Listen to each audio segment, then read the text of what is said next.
여러분 안녕하십니까? 잘 아시는 사실이지만 문재인 주사파 정권 5년 동안 문재인이가 북괴 김정은, 김여정의 수석 대변인 역할을 얼마나 잘 수행을 했습니까? 윤석열 정권이 탄생된 이후에 비로소 대한민국이 정상화의 길로 가고 있지 않습니까? 자, 문재인 정권 때 유엔사 해체를 주장을 했죠. 그러나 윤석열 대통령은 이번에 한미연합 훈련에 유엔군 참여 처음으로 명시를 했습니다. 정성산 TV에 제보를 해주고 계시는 북한 내부의 WTR 소식통들이 뭐라고 이야기하고 있습니까? 윤석열 대통령은 북한 김정은이를 잡아먹고도 남을 호랑이다, 호랑이. 이번 소식이 의미하는 바가 뭐겠습니까? 정성산 TV 좋아요, 구독, 알림은 큰 힘이 되겠습니다. 자, 얼마 전에 서민 교수가 문재인이가 얼마나 악랄하게 유엔사를 해체하려고 했는지 소상하게 밝혔죠. 서민 교수는 문재인 정부 인사들이 유엔사를 무력화시키려고 애를 쓴 사례들을 적시했습니다. 2019년 외교 안보 특보였던 문정인이가 유엔사는 남북 관계의 가장 큰 장애물이라고 했고, 민주당의 송영길 외교통상위원장은 유엔사가 남북 관계에 간섭하지 못하게 해야 한다라고 말했었습니다. 2020년 초에 6.25 당시 한국에 위려 지원을 한 덴마크가 유엔사 참여를 요청을 했습니다. 그런데 문재인 정부는 이 요청을 거부를 했죠.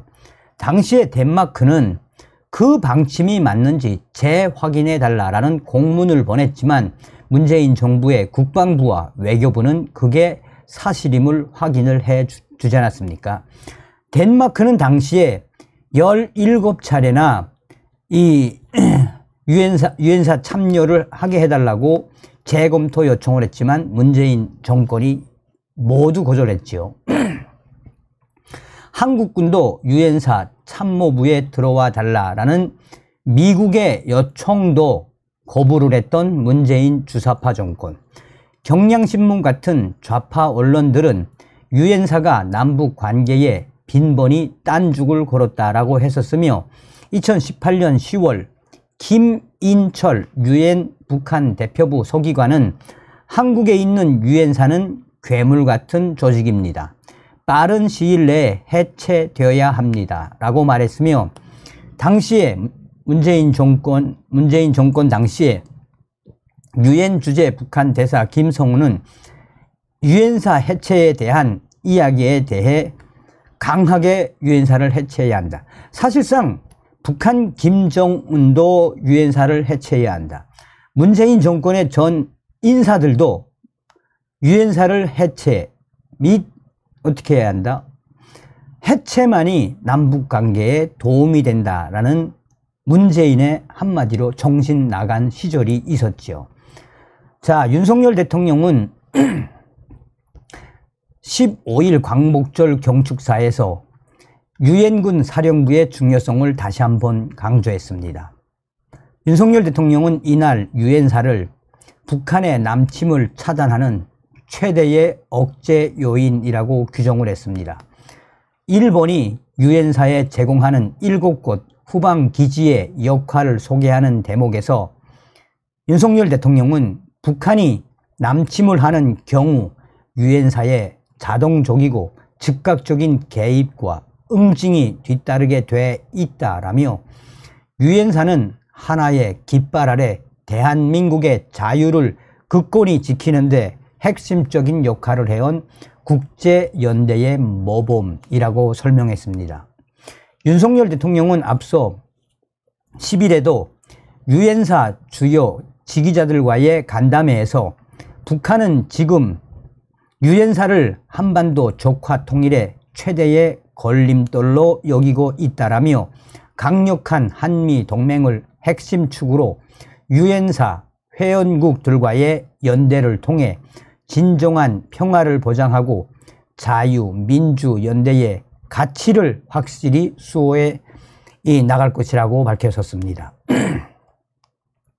유엔사는 6.25 전쟁 당시 유엔 안전보장 이사회 결의에 따라 참전한 다국적 연합군 사령부입니다.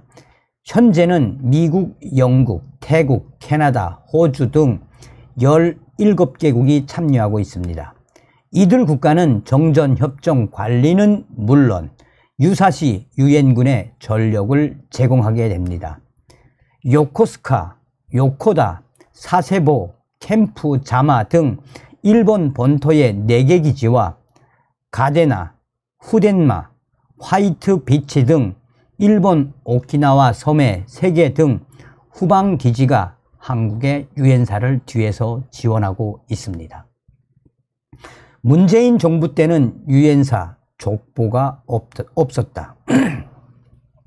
북한의 남침과 도발 등 정전협정 위반을 막기 위해 유지됐던 유엔사를 놓고 문재인 정부가 들어서며 불편한 관계가 계속해서 노출이 됐었습니다. 2018년 8월 북한 철도망 조사를 놓고 불거졌던 통행 불허 사태가 그 대표적인 이 사태입니다. 당시 남북관계에 전력 투구했던 문재인 정부는 남측 철도 공동조사단에 북한행을 추진했지만 DMZ 비무장지대 통행 승인권을 가진 유엔사가 이를 강력하게 불허했습니다. 유엔의 대북 제재에 따른 금지 물자의 북한 반입 때문에 유엔사가 불허했다는 게 외교가의 정설입니다.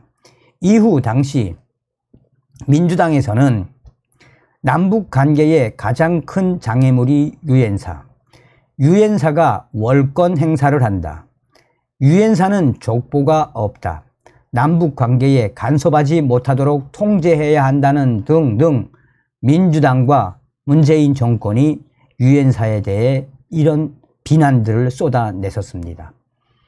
유엔사가 독일과 덴마크 등으로 참가국 범위를 넓히려 했을 때도 문재인 정부는 반대 의사를 분명히 했으며 군 안팎에서는 남북관계 개선에 전력 투구하는 문재인이가 대북 유화 정책을 추진하면서 유엔사의 영향력을 의도적으로 줄이려 하는 것 아니냐라는 비판도 쏟아졌었습니다. 유엔사 존재 자체로 대북 억제력. 하지만 윤석열 정부가 들어서서 분위기는 완전히 달라졌습니다. 지난해 11월에는 호주군이 한미연합 공중훈련인 비질런트 스톰 훈련에 참여했고 영국군이 과학화 전투훈련에 각각 참여했습니다. 유엔사 회원국이기도 한 이들 국가가 한반도에서 실시되는 해당 훈련에 병력을 보낸 건 처음 있는 일입니다. 오는 21일에서 31일로 계획된 한미연합연습 을지 자유의 방패 실시 발표문에는 유엔군 참여가 처음으로 명시가 됐습니다. 윤석열 정부가 유엔사 강화에 나선 것은 대북 억제력 강화 차원에서입니다. 유엔사는 존재 자체가 북한의 도발을 막는 대북 억제력이기 때문입니다. 즉 유사시 국제사회의 체계적 지원을 받는 유엔사 위상이 강화할수록 북한이 섣불리 행동하기 힘들어진다는 계산이 깔려 있습니다. 향후 독일, 인도, 스웨덴 등으로 유엔사 회원국을 늘리는 것도 북한의 도발을 막는 국제사회의 감시 인력을 늘리고 유사시 지원 세력을 늘리는 효과도 있습니다.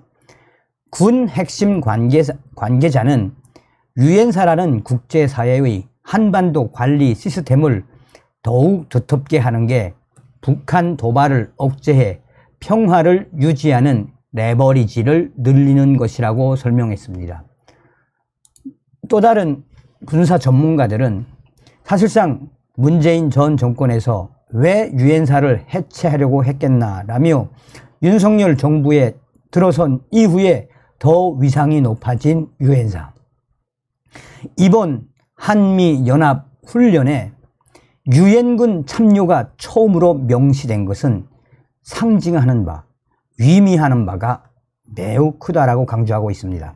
그러면서 윤석열 대통령이 이번 한미연합훈련, 울지, 자유의 방패훈련에 유엔군 참여를 명시한 것은 바로 북한 김정은 정권을 향한 윤석열 대통령과 한미일 동맹 또한 나토 동맹국들과의 연대를 통해 유엔군들과 앞으로 훈련을 더 강화하겠다는 의지라고 봐야 한다라고 군사 전문가들은 강조하고 있습니다.